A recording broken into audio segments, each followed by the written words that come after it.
What is good, everybody? Welcome to an Epic My Damn Toys video. Today we have another WWE horror action figure setup for you guys, and this time it is the biggest horror action figure setup ever.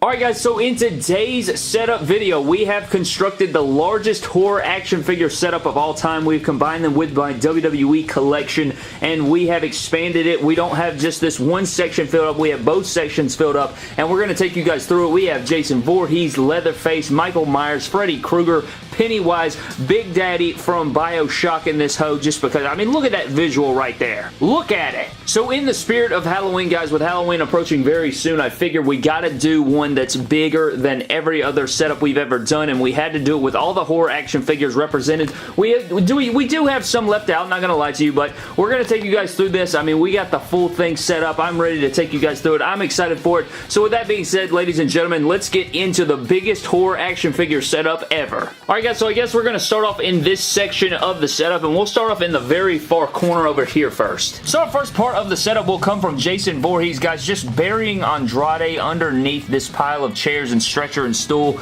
I just thought this was a cool visual. You have Jason just burying this man and, you know, just sort of throwing him into this pile of stuff, and before you know what happens next. After that, guys, we come forward a little bit and you will see Michael Myers. This is the NECA Michael Myers right here from the Halloween 2018 movie, and he has this bag over Kalisto's head and he is choking him out. I thought that was really nice. That is the bag from the All-Stars, Jake the Snake Roberts, I think. I can't remember exactly, but I think that's the figure. And he's using that bag to his advantage and sort of just taking advantage of Kalisto there with the nice pose with the bag, and you know Michael Myers is evil. So he's using that bag right there and choking out Kalisto. If we come just behind Michael, guys, we will have Jason and The Undertaker going one-on-one right here, sort of choking each other out. You know, I thought The Undertaker could put up a little bit of a fight here, so I have The Undertaker, you know, choking out Jason. Who knows who's going to win this battle right here, but both of them are choking each other out. You can see the mask has been knocked off of Jason, and Undertaker and him are just choking each other there. So I like this little visual of The Undertaker, the dead man versus the dead man here. Comment down below who you think would win. If we come forward a little bit, guys, we have another Jason Voorhees, and it is part 6 right here, and he has the machete high above his head, and Ultimate Warrior obviously on his knees begging for mercy, and I don't think he's going to get it, as we can flip the camera around and take a closer look at Ultimate Warrior's face. Doesn't look like it's going to end well for Ultimate Warrior. Just to the right of them, guys, we do have, I really like this right here. This is the remake, the 2009 remake Friday the 13th Jason Voorhees, and he's doing a body slam onto Jeff Hardy. You can see the agony on his face right here. Look at the agony of Hardy. He's doing a body slam onto this massive axe. Now, this axe came from some other figure. I think it's a really big Part 3 Jason figure from Friday the 13th, and I think that, I thought this was a really cool spot. You lay the axe upside, and then you do a body slam onto it. This would obviously kill, like, can you imagine the pain just hitting the spine and just going into the back there? So I thought that was a really cool spot. If we had horror action figure wrestling, this would be a really sweet spot to do in it. So the body slam onto the big axe, onto Jeff Hardy, pain and agony on the face to the 2009 remake Friday the 13th Jason Voorhees. If we come back here, guys, we have the money shot of the whole setup, and this is Big Daddy from BioShock. If you guys don't know what BioShock is, it is a video game, and we have Big Daddy right here with his big hand drill drilling through the stomach / chesticle of Seth Rollins. You can see the blood coming through the hole in the figure. I did have to put a legitimate hole in my basic, so give the video a like for destroying the basic figure just for the setup video. You have the blood leaking out of the mouth of Seth Rollins, and this is just a money shot, man. I just love that. I wanted to have him holding another figure and crushing another figure, but this figure, while expensive and very nice and detailed, you can't really move his head sculpt, and you can't really, like, he's kind of hard to balance sometimes, so this was difficult enough just getting him up here, but I did want that shot there of Seth Rollins getting drilled, and I would like to know your thoughts down below. God, that's a sick visual. If we come just behind that, guys, you will see Tiffany and Chucky in the Camaro car here driving, and you can't really see them because they're behind the windshield there, but if you take a closer look, you can kind of see what's going on. They're driving, and Brock Lesnar, I don't know what this is. It's like a theme of our horror setups. Every horror setup that we have, Chucky always seems to attack Brock Lesnar, so you can see the fear on Brock's face as he's getting run over by the car right there, and if you read his t-shirt, what does it say? Here comes the pain. Yeah, I think the pain is coming, Brad. He just got ran the hell over by a vehicle. Very much pain indeed. I thought that would work pretty nicely for the setup, so I wanted to include it. If we go just to the left of the Camaro, guys, you will see AJ Styles right here. And AJ Styles, he's screaming in agony, and that is because he is handcuffed to this wheelchair. He's sitting in the wheelchair, handcuffed, and then part 2, Jason, with the bag over his head, is using that stick belt combination. I don't know if you guys can see this, but basically in part 5, Jason, or Roy, I should say, uses this stick and belt to, like, he wraps it around this guy's eyes and then twists the stick up. And you know when you twist the stick up, it like tightens and tightens and tightens. And before long, it crushes his face. So I have him doing the same thing to AJ here, but instead of his eyes, he is crushing his mouth. And his mouth was open, and I thought that would be a really cool visual there. So Jason has got the belt in AJ's mouth while he's handcuffed. Just brutal stuff going on here in the action figure horror setup. And AJ Styles is getting brutalized by Voorhees. If we go just beyond that, guys, you will see this. And we've done this, I think, once before in one of our setups, but we have the TV screen. If you guys don't know what this Leatherface and this Jason is, that's NES Jason and Atari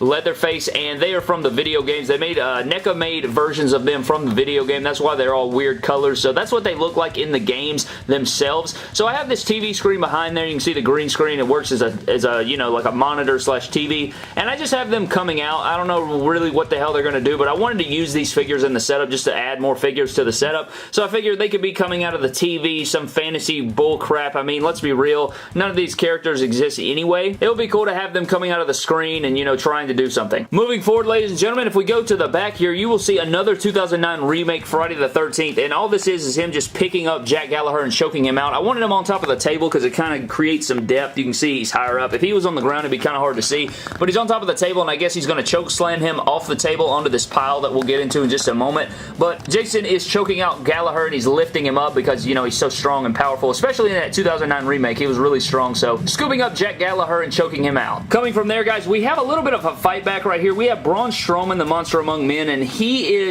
has taken advantage of one of the Voorhees. He has buried him underneath some scaffolding that tore apart. You know, he broke it all up, and Braun is yelling there. He was going Braun, you know, celebrating that he took out Voorhees, but then another Voorhees came up behind him and stuck a machete into the side of his back there, and he wasn't noticing it. So this is like literal moments and seconds after getting stuck in the side with that, you know, that machete there from that other Jason Voorhees. So Braun Strowman thought he had the upper hand, but then, you know, he realizes, no, Brad, you're getting stabbed in the side. So Jason is getting in on Braun, and I guess we're about to have a little fight scene. But that pretty much does it for this back portion, guys. We took out everything. I didn't accidentally knock this over, so I'm going to go ahead and reset that back up just in case I need to take a photo of it. But this does it for this portion, guys. But remember, we have a whole other section over here. I'm going to move all the lamps because you can see that, you know, the lighting's not the best over there. I'm going to move all the lamps over there and so we can see it better, and then we will cover the second portion of the setup. Alright guys, the lamps have been moved and we are moving on to our second portion of our setup, so let's go ahead and dive right in. First off, we have the Freddy vs. Jason Voorhees power bombing Bret Hart through this table. Thought that'd be pretty cool. Get some wrestling references in here.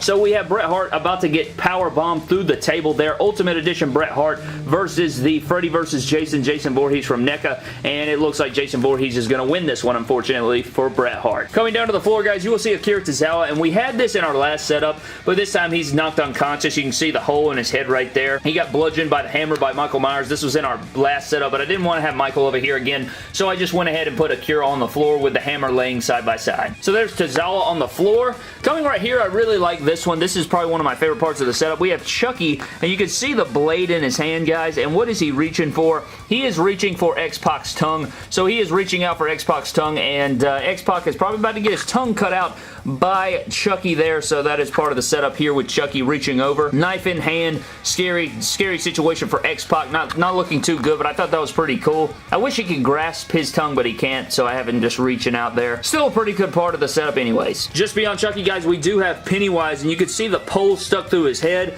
and if you can look at Sting's face right here, look at Sting's face. Look at those eyes right there. He's like, oh, God in heaven, what have I done? So he's holding that other part of that pole that has went through Pennywise's skull, and he attacked Pennywise from behind. Probably not a good idea from Sting, but he's trying to lift live, man. What do? You're trying to survive and stuff. And then you look at Brian Pillman on this side. Look at the face. Look at the face. He's like, oh, God in heaven, too. So they're both they're terrified. I mean, it makes sense. I'd be terrified as well, but at least they're putting up a fight here. And I think they're the only people in this setup that are even have a chance at living, considering what everyone else is going through. If we come forward right here, guys, you will see something very interesting. Now, I don't know if everybody is going to get this reference, but you guys will see that we have the Freddy vs. Jason Voorhees wandering around, and then we have the Part 7 Jason Voorhees from NECA, but it is the statue. And if you guys don't understand what this is, I'll explain it briefly. So pretty much Kane Hodder is the actor that played Jason in Parts 7, 8, 9, and 10. And for the Freddy vs. Jason movie that released in 2004, they really wanted to have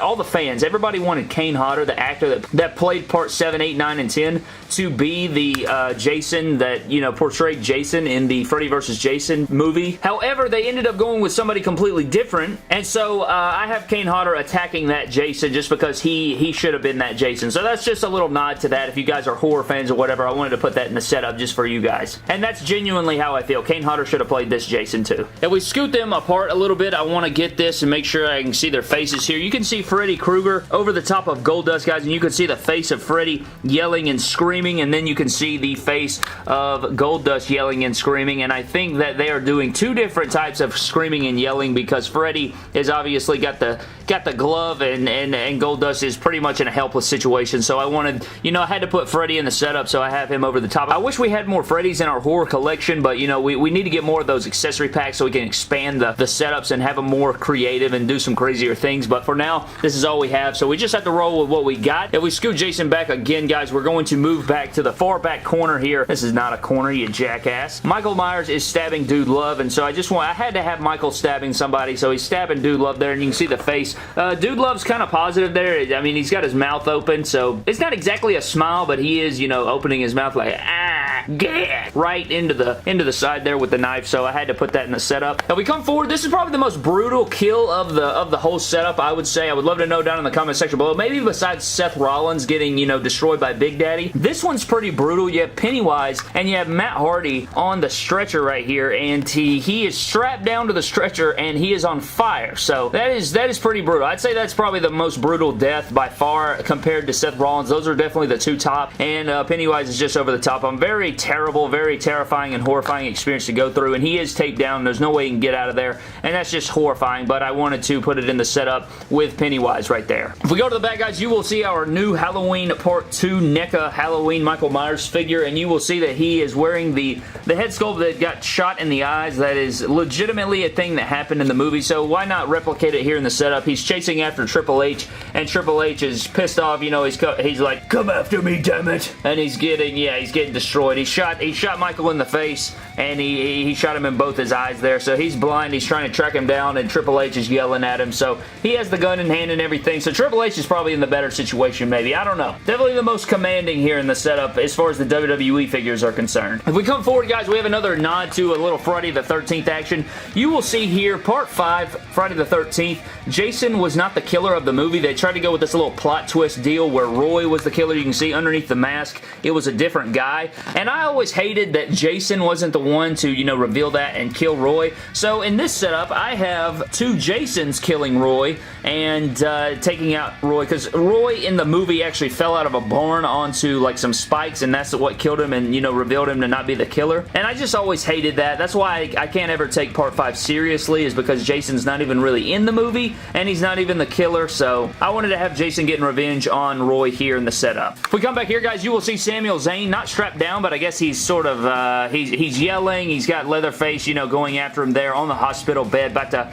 just chainsaw him up. You know, we always have to have Leatherface chainsawing somebody up in the setup, so that's what's taking place here. But Sami Zayn's laid out on the stretcher, and he's not strapped down like Matt Hardy, unfortunately. Matt Hardy's like, what the hell, Brad? I can be strapped down and set on fire, but you can't even strap down Samuel Zane to get chainsawed. So it is what it is. And then to finally round off our setup, guys, we have this really dumb part of the setup, but it is funny. You can see the face of Pennywise here. He is pointing and laughing at Dolph Ziggler.